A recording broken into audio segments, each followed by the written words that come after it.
pour revenir donc sur la question de la démographie médicale et des déserts médicaux notamment, pour vous dire quelques points clés. Alors, tout d'abord, c'est que, à mon sens, à partir du moment où rien ne va vers un redéploiement de médecins dans des zones dites sous-dotées, j'ai du mal à imaginer que ce sera le cas. Donc plutôt comment on fait évoluer les choses et comment on se réorganise, parce que dans les 4 options qu'a proposé Monsieur Schonstein de l'OCDE, je pense que c'est ce point-là qui est le point clé.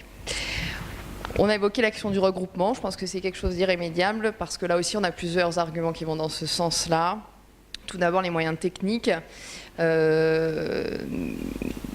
Actuellement, les technologies sont de plus en plus coûteuses, les médecins on peut avoir parfois du mal à s'équiper avec leurs revenus de manière isolée, donc le regroupement c'est aussi un moyen de mettre à sa disposition un certain nombre de moyens techniques dans sa pratique, donc c'est un premier point.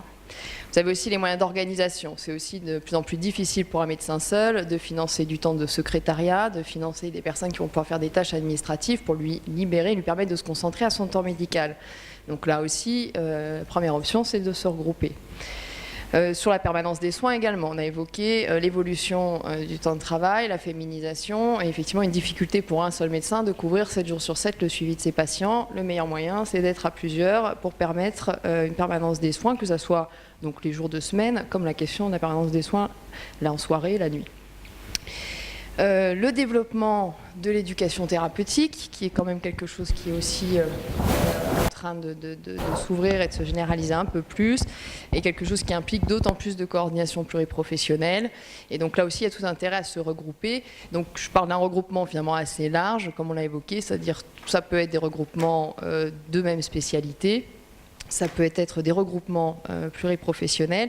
Et je reviens sur le de plusieurs spécialités.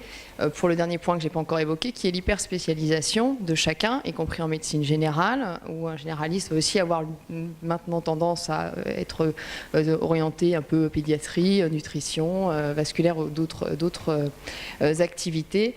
Et que dans ce contexte-là, c'est aussi intéressant de se regrouper avec des confrères qui se sont hyper spécialisés dans un autre domaine pour offrir aux patients une offre de soins plus globale.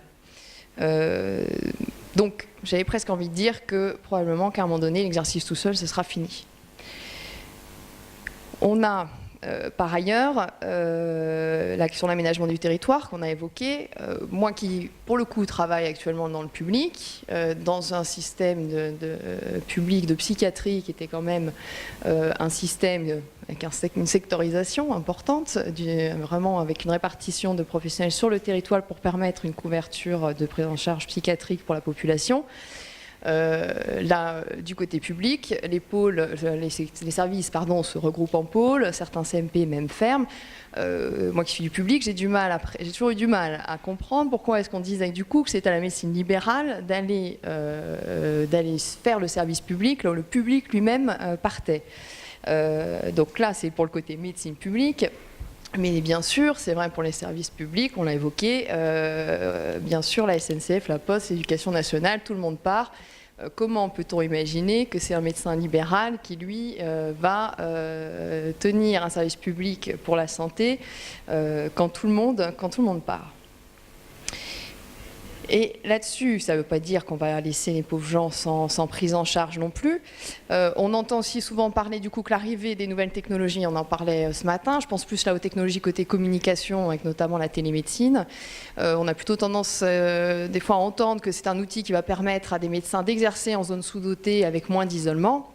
Je pense au contraire que ça sera un outil utilisé pour permettre aux populations en zone plus sous-dotée en médecins d'accéder à un suivi, mais que ces outils permettront à des médecins qui se sont regroupés avec des vrais plateaux techniques, avec des vrais professionnels d'autres spécialités pour les accompagner, de travailler probablement plutôt avec des systèmes de consultation avancés pour quand même aller par moment à l'encontre des personnes, mais d'être basé sur une structure où on est regroupé et où on peut faire des suivis de nos patients avec des outils éventuellement comme la télémédecine, qui ne sont pas des équipements qui nécessitent un budget monstrueux et qui nous semblent des fois un peu éloignés parce que on a l'habitude d'être dans le face-à-face, mais ça n'interdira pas encore une fois des consultations avancées où on se rencontrera. Et on est aussi avec des générations qui naissent effectivement un écran à la main et qui auront l'habitude aussi de communiquer avec les autres par l'écran. Et donc, ça nous semble peut-être étonnant pour les générations actuellement en place, mais je pense vraiment qu'à l'avenir, ce sera un outil important. Donc, une fois qu'on a dit ça, moi, ce qui m'agace un petit peu personnellement, c'est l'impression qu'au niveau du débat public, on continue de laisser entendre aux gens que, alors que tout le reste est parti, oui, ils vont avoir un médecin juste à côté de chez eux, oui, ils vont avoir des urgences à 20 minutes de chez eux. Je pense que c'est faux et qu'il faudrait arriver à pouvoir le dire. Et par contre, leur dire, ça ne va pas être le cas, ça ne va pas se passer comme ça, mais maintenant, comment on fait et quelles sont les possibilités pour que vous soyez bien pris en charge, parce qu'il y en a. Et il suffit de les organiser. Donc ça nécessite quand même de réfléchir à la question de l'accès aux soins urgents quand il doit y avoir une urgence, et que ces situations-là et ces besoins-là soient bien fléchés, identifiés pour les populations, pour qu'elles sachent comment réagir et quoi faire. Il y a vraiment une question aussi d'éducation à la santé et de connaissance du maillage des soins.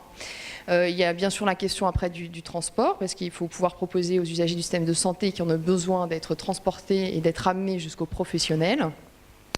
Et là aussi, bien sûr, qu'ils aient connaissance du système de santé et près de chez eux et à qui ils peuvent avoir recours. Et pour ce qui nous concerne plus directement, c'est comment on reconnaît, identifie cette évolution et comment on la construit.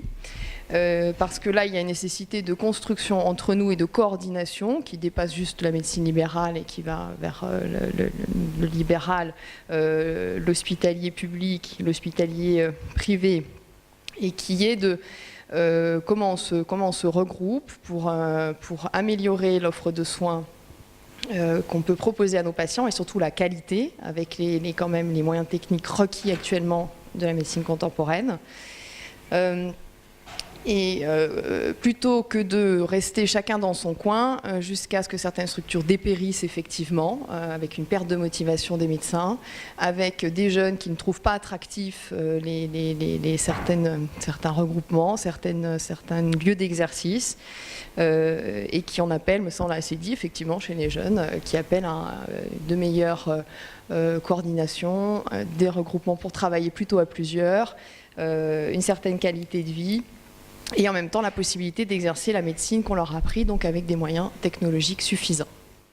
Je peux me permettre un petit commentaire, c'est que je serais assez d'avis de dire aussi que si on en attend après les politiques qui ont des électeurs qui réclament un médecin juste à côté de chez eux et qui ne sont que dans l'idée de mesures coercitives à l'installation, ce qui ne marche pas quand on dit que les jeunes sont prêts à lâcher leur profession pour faire autre chose, je pense que c'est vrai. À un moment donné, on a une vie, donc si le lieu d'exercice ne nous convient pas, les gens ne vont pas rester, donc ça ne fonctionne pas. Donc si on attend après eux, moi je trouve ce discours persiste au niveau politique, on le voit, ça se répète à chaque PLFSS, on a des nouveaux amendements sur les mesures coercitives, on s'épuise à chaque fois à lutter contre ces amendements-là et à essayer d'amener autre chose. Je pense que c'est à nous d'être créatifs, et effectivement cette créativité, elle ne peut que s'inscrire dans un milieu, au local, à réfléchir au local en fonction des besoins, parce que les solutions ne seraient pas les mêmes partout. On a eu des longues discussions sur le sujet, mais je pense vraiment que cette créativité, elle doit venir de nous et qu'on doit être force de proposition, qu'on doit utiliser au maximum les outils qui existent et pousser pour ce que des nouveaux soient créés s'il le faut au niveau, je parle là, les réglementaires, législation, s'il n'y a pas ce qu'il faut, mais ça doit partir de nous, ensemble, que ce soit les plus vieux, les plus jeunes.